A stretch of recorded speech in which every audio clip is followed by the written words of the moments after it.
بسم الله الرحمن الرحيم.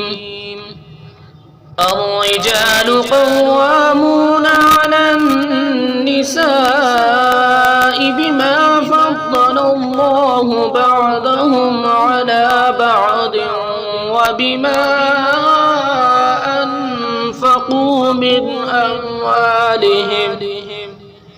فالصالحات قانتات حافظات للغيب بما حفظ الله. واللاتي تخافون نشوزهن فعظوهن واهجروهن في المضاجع واضربوهن. فإن أطعنكم فلا تبغوا عليهن سبيلا إن الله كان عليا كبيرا. وإن خفتم شقاق بينهما فابعثوا حكما من أهله وحكما من أهلها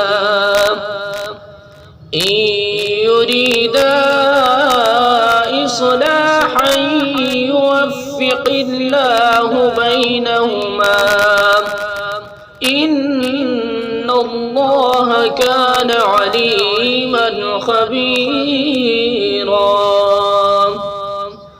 واعبدوا الله ولا تشركوا به شيئا وبالوالدين إحسانا وبذي القربى واليتامى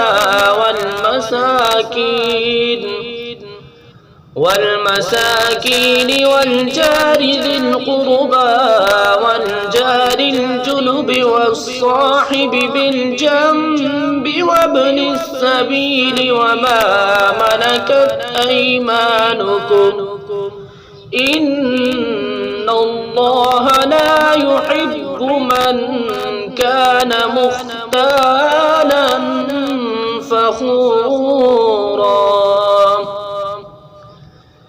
الذين يبخلون ويأمرون الناس بالبخل ويكتمون ما آتاهم الله من فضله وأعتدنا للكافرين عذابا مهينا.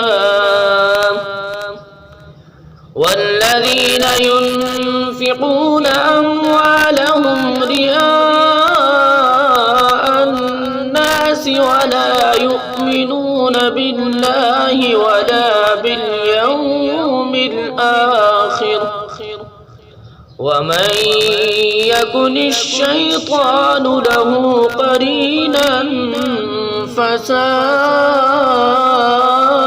قرينا. وماذا عليهم لو آمنوا بالله واليوم الآخر وأنفقوا مما رزقهم الله